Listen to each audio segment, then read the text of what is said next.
So Tuesday is the day that we do most of the recording. Are you whistling Dixie? Well, I wanted an excuse for eating some peanuts. Now I'm just sitting here whistling Dixie and eating peanuts. I get those Blue Diamond low sodium almonds by the 2.5 pound bag at Sam's Club every couple of months, and it's I can't stop eating them. You know, previously the best review I had ever read about Bill Whittle's commentary was that he wasn't just whistling Dixie. And or he's just sitting around, and he's not just sitting around eating peanuts either. And now the horrible truth is told. So I have it on good authority that Bill has moved exclusively to paper straws, and I'm disappointed. So I have this button that's here, and the primary purpose of this button that's mounted to this bracket that's connected to my microphone, the primary purpose is to, can you see that? No. Is actually to turn on the camera so that this show can actually be visible in the YouTubian sense of the word. But I've noticed that there's a secondary effect of this button, that when I press this button, what it does is it starts the lawnmower of the guy across the street. So in addition, it's got some other features, like just now I pressed the button and it started the beeping noise from the garbage truck that just happens to be waiting right outside my house. There's a guy sitting out there going, don't they start recording at around 12:30? What is holding things up here? And then he sees that light on his dashboard that indicates that I've just pressed the button, and he throws it into reverse. Start the leaf blower. For me, it's the woodpecker that only comes around on Tuesdays, only between 11:30 and 2:30 Mountain Time, and right at that window here in the office. You know, I think at Lowe's you can get one of those woodpecker chippers. If you have not yet seen. You don't want to get your hands near the whirling blades, though. You just throw the woodpecker in, but keep your hands out. The fragments of woodpecker. I'd do it. If I could catch one of those little bastards, I would do it in a heartbeat. That's the story. I don't know if we talked about this before, but that's the story I heard about Woody Woodpecker. It was actually the guy who created Woody Woodpecker was on his honeymoon, and there was a woodpecker at this cabin where they had their honeymoon, and that was, just kind of waking them up early in the morning and disturbing them at all hours. And kind of like Walt Disney was said to have developed Mickey Mouse because there was a mouse running around in his office in Kansas City. The same kind of thing with Woody Woodpecker. So whatever your annoyances are in your life, the key is to make an animated cartoon out of that, so you can then you get rich. Yeah, that's right. Right now, there are Woodpecker. There are 600 women making animated cartoons of their husbands right now. It's the only cartoon character that I just despise. Well, probably not the only one. You don't like Woody Woodpecker? I can't stand him. No, the only bird cartoon characters worth watching are Heckle and Jekyll, the talking magpies, and I love those guys. And Foghorn Leghorn. Oh, I was going to say, what about Foghorn Leghorn? My mistake. That was a huge omission on my part. I have a friend at work who talks just like Foghorn Leghorn, but I don't think he's aware of it. Say, boy. That's right. I heard him talking to a customer the other day, and he's like, "Boy, I say, boy, I'll say this sofa, sir." Which is basically Foghorn Leghorn is just a Dixiecrat senator, I think, is the voice. Pretty much. It's based on Senator Claghorn from Allen's Alley. Is it really? Yeah. Nice. Is a recurring character. Actually had his own little movie, believe it or not, an actual feature film made about him. Now, was Claghorn a real senator, or was that a character? No. It was a character. His character on Fred Allen's show called Allen's Alley. And the line I remember most was he was talking about how he was doing a filibuster, and he said, and then I was up there and I had 5 mint juleps, and Fred Allen says, 5 mint juleps and you still held the floor? And he says, held the floor? Son, I couldn't get up off it. Some of the best Looney Tune cartoons was Foghorn Leghorn and the dog both using the baby chicken hawk against each other. That was awesome. Yes, that was great. Some of my best childhood memories were watching that on my tiny little 9-inch black and white TV. See, there is comedy like you don't hear much anymore, where they develop that entire concept that Bill just described around the idea of the Senate filibuster. Like, what the America needs is more filibuster humor. And they had a great ad lib too, because he was going on and on because they ad-libbed a lot, and was it a live radio show? Yeah, finally he stopped talking, and so Fred Allen says, "So you're winded, huh?" And this is all improv. And then the guy playing Clyghorn says, "Just sucking in a little air, son." And then Fred Allen says, "Well, leave a little. There's other people breathing too, you know." Oh, that's awesome.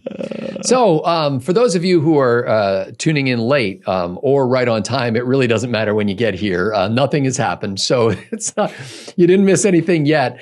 This is actually the Apple product announcement today. And like the Apple product announcement, as I mentioned, nothing has happened so far.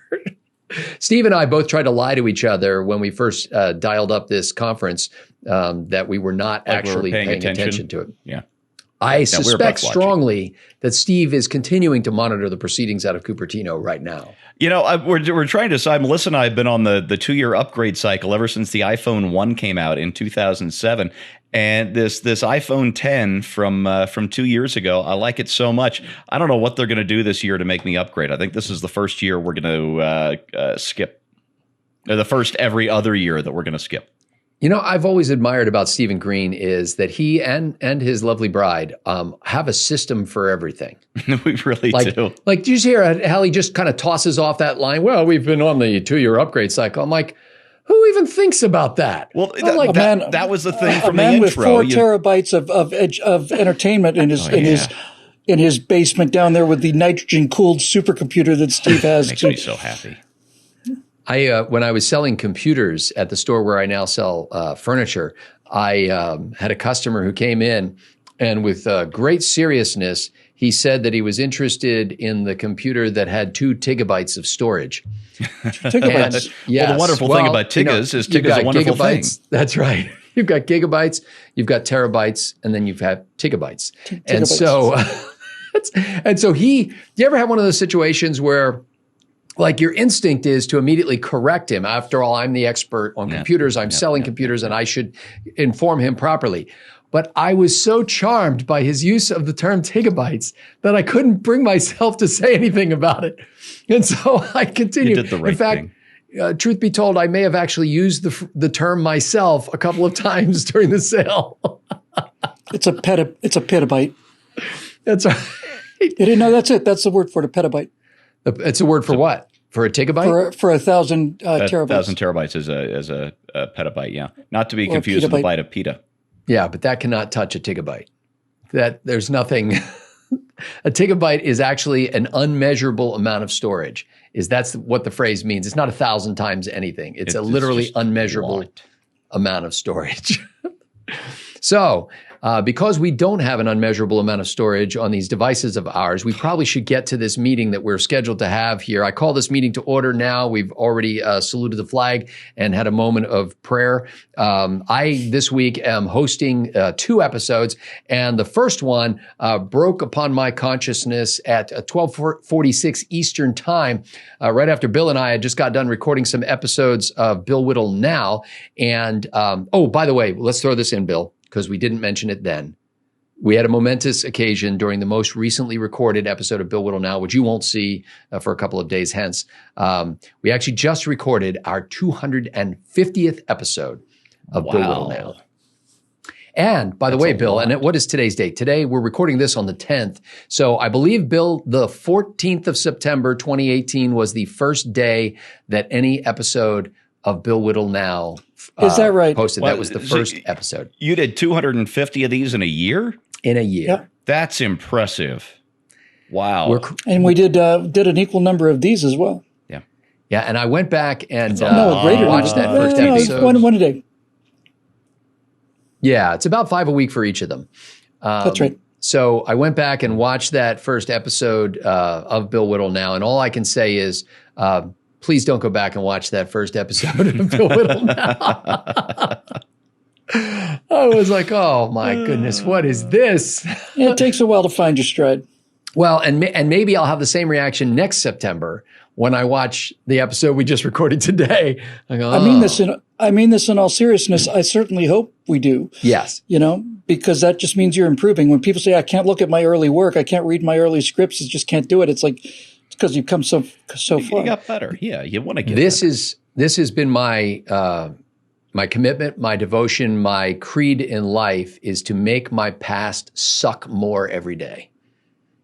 Yeah, sure. So it's the American dream. that's right. If you're able day by day to look back into your past and say, wow, that was even worse than I thought it was.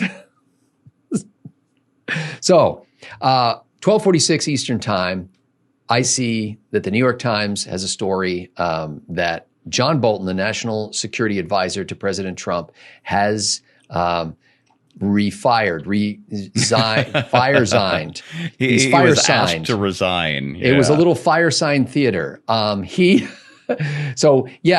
says he immediately tweeted after the president tweeted. The president said that he had fired John Bolton or had asked him to resign, and then Bolton said no. The day before today, I told the president that I was going to resign and we could talk about it tomorrow.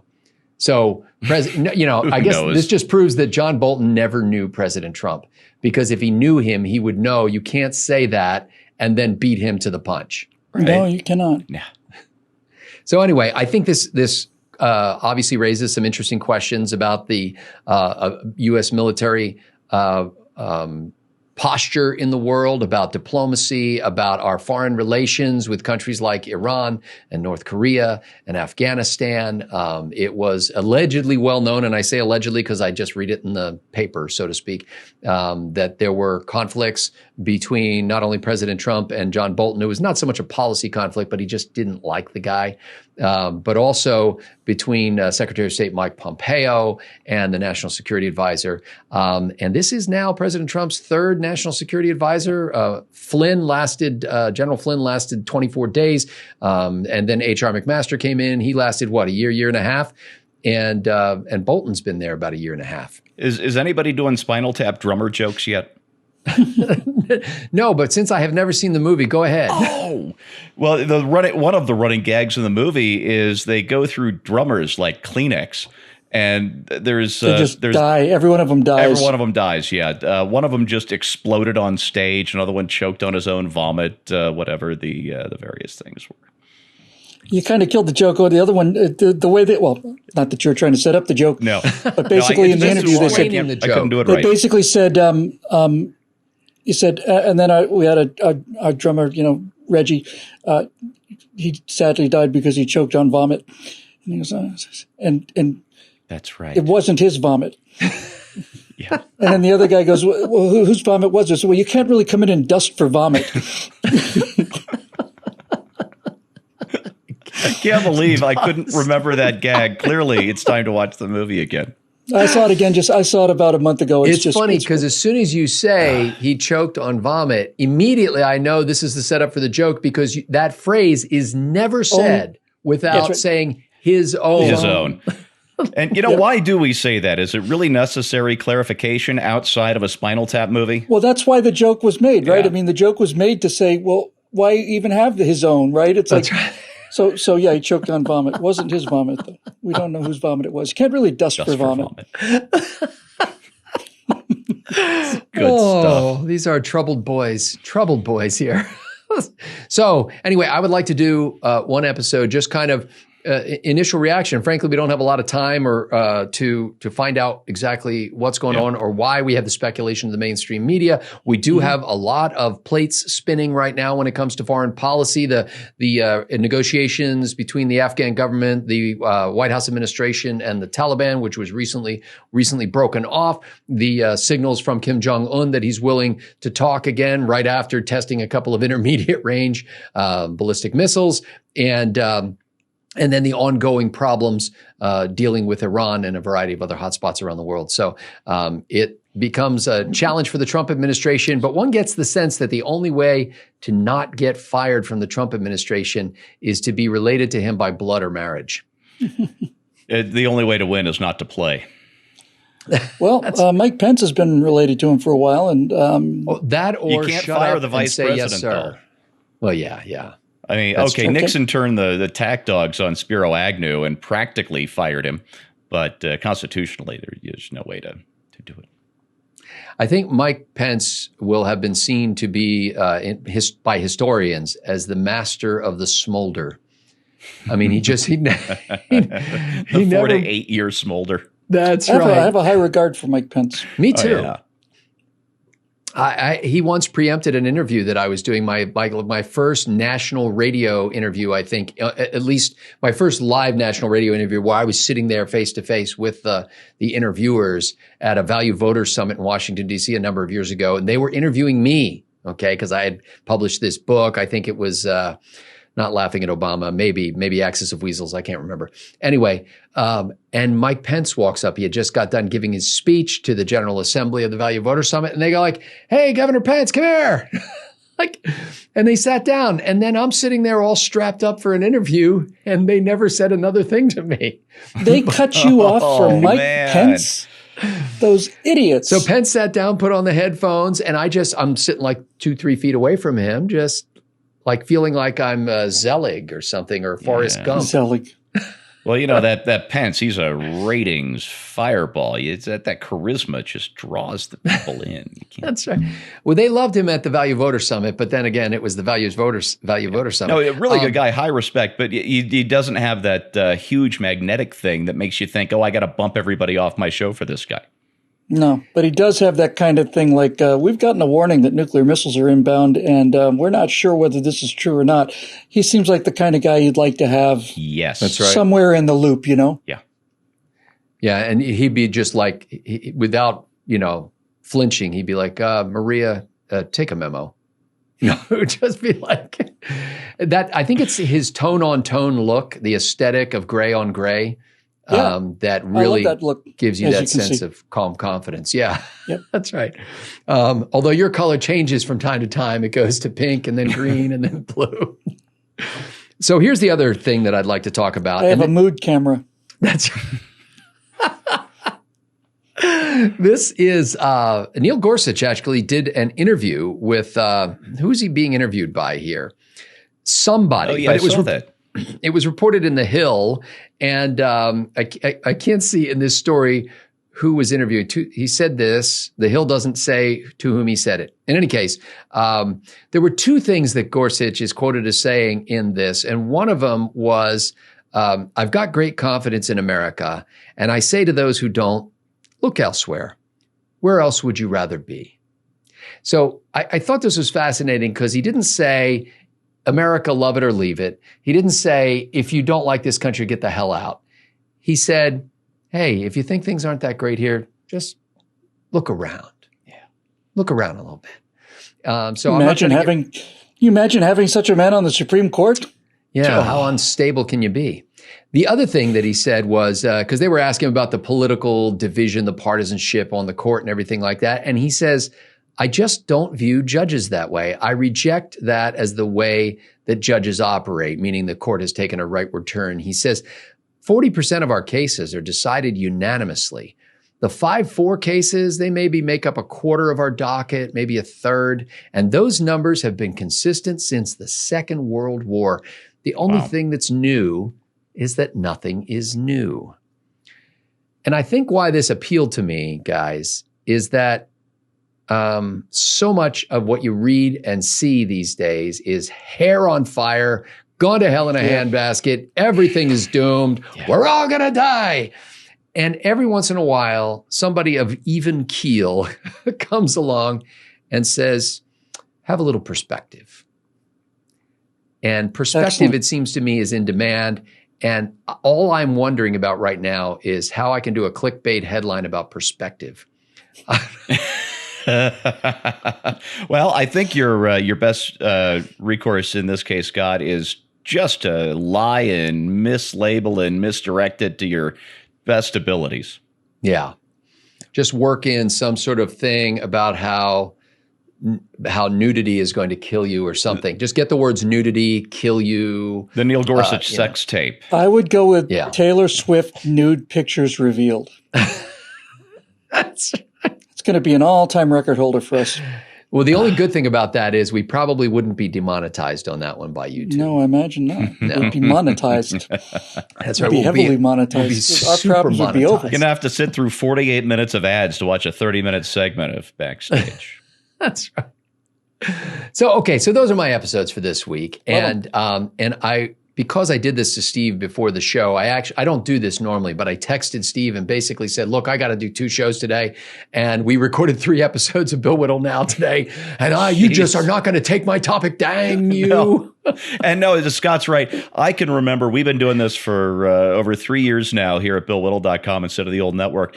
And I think I can remember maybe 2 other times where one of us did that. Maybe. And it was always you.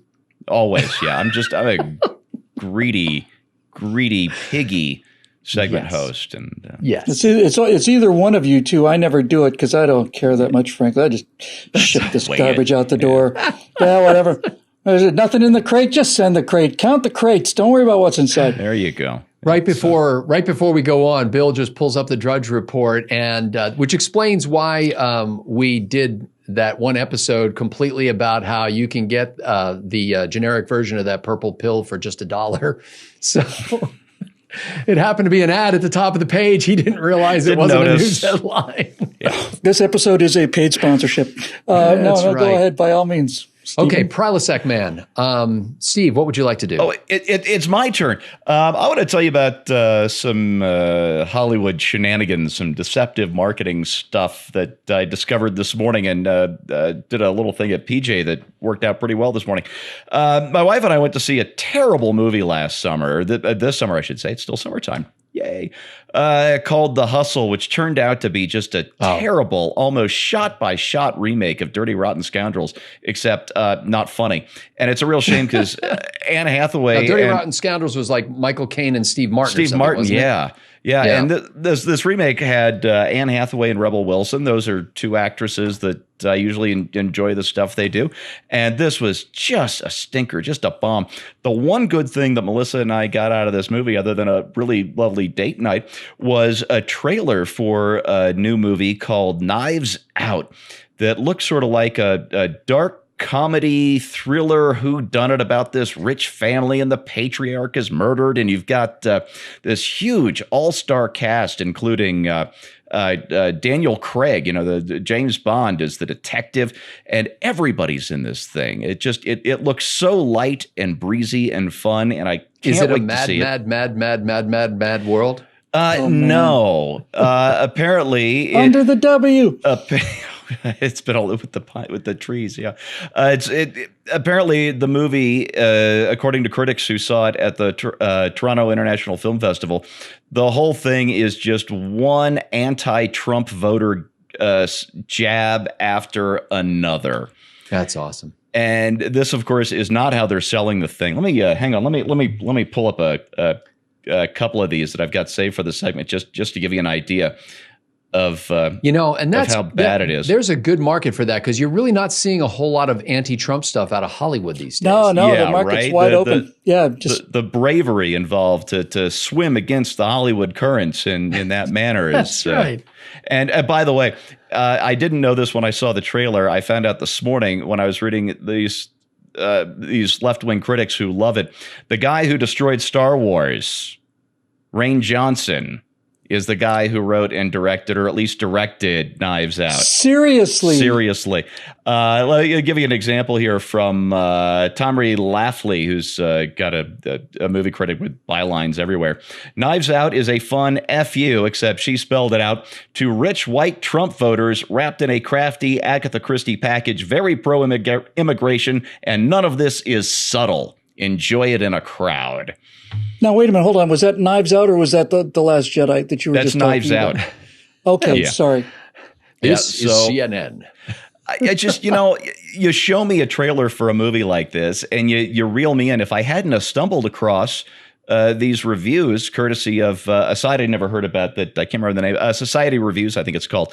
Courtesy of my friend Christian Toto. I never would have found out about this. I would have taken my wife to see the movie and forked out, $25 for tickets and another $30 for drinks and whatever, and sat there and been insulted for 2 hours. And it's this kind of marketing. If you're going to make an anti-Trump movie, make an anti-Trump movie. I don't care. It's a free country, but don't do a bait and switch. I don't need to go to a movie theater to get that kind of treatment. I can go anywhere and get that kind of treatment. Yeah, I can go to Twitter. I could make a compelling case that Ryan Johnson is the most hated man in America.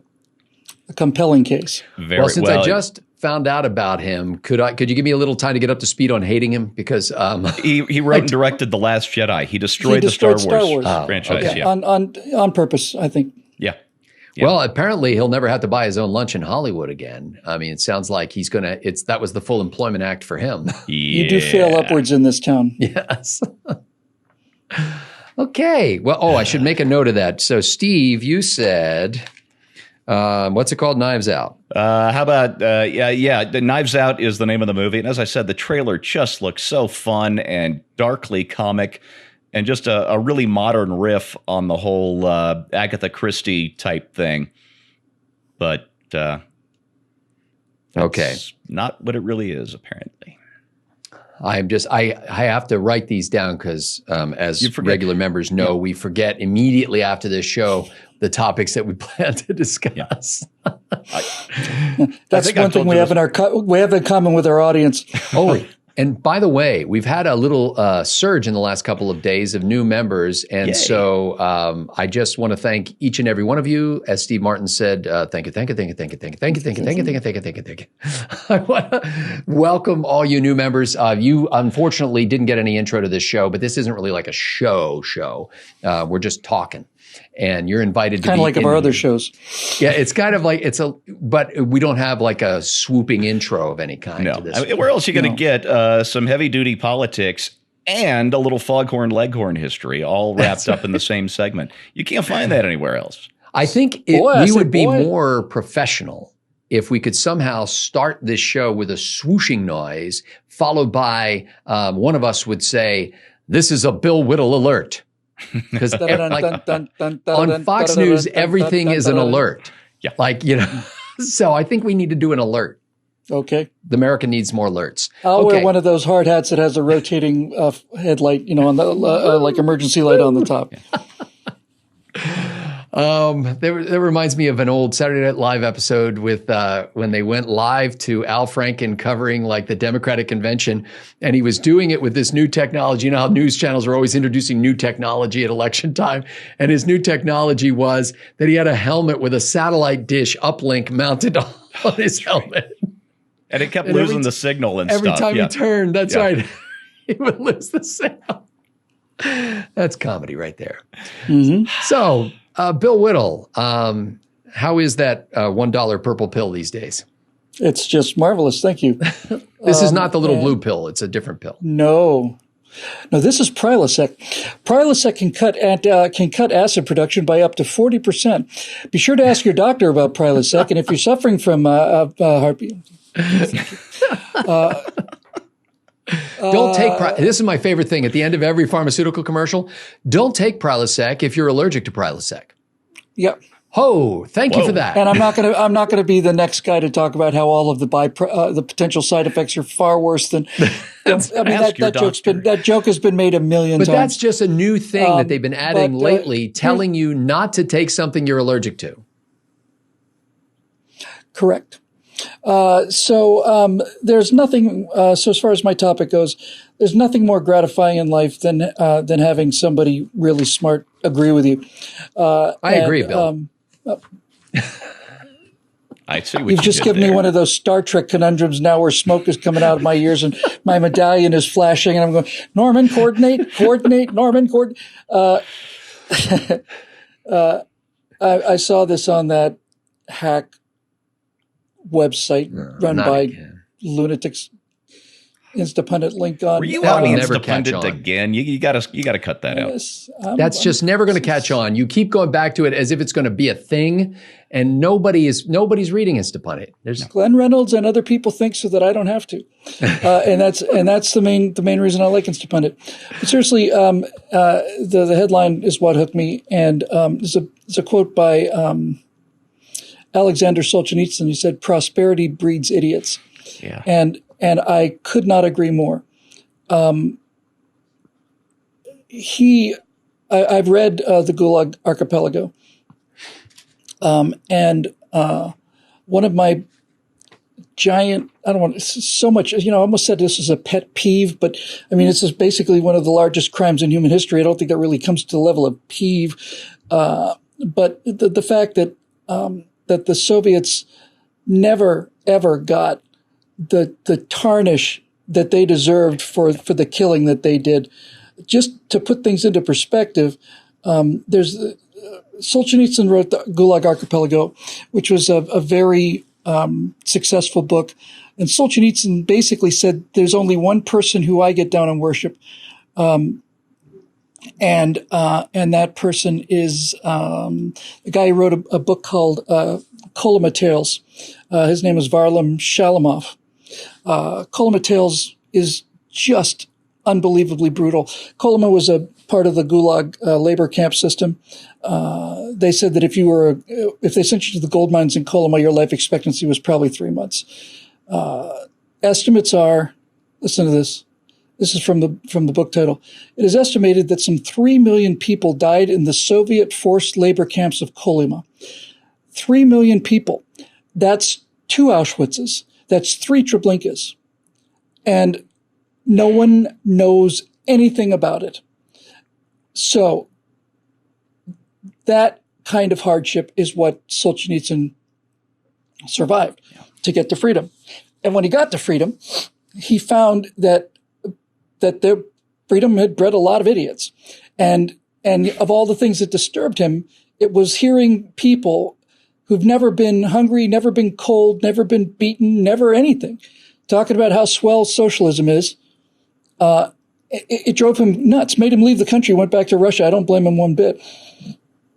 Excuse me, but I think it's an important point to make, and it'll give me a chance to do a tiny little bit about talking about some of the things that I have read about, with the gulags, because the Soviet system was just you can't, once you hit a crime hits a certain level, you're no longer in, there's not a leaderboard, it gets kind of obscene, counting bodies.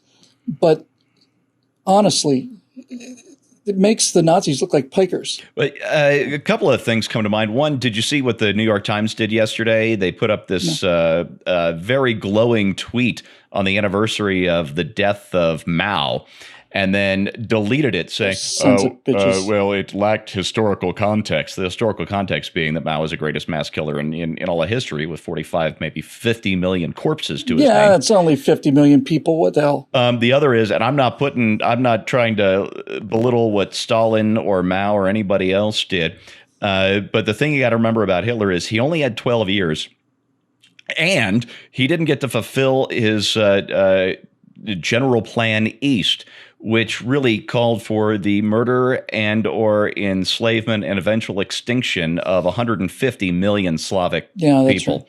Right. And honestly, he would have. I mean, this was total fantasy thinking of his, that they were going to colonize European Russia with German farmer soldiers, and the Slavs that didn't get pushed back into Siberia or used as slave labor were going to be exterminated, just like the Jews. Probably 50 million to start. I am not a good person. I'm not, because while you were talking, I just thought of fantasy genocide league, play. Hitler had to retire early due to injury, bit of cyanide capsule and put a bullet in his skull. Yeah, absolutely. Yeah. So we've run out of air for this episode of Backstage.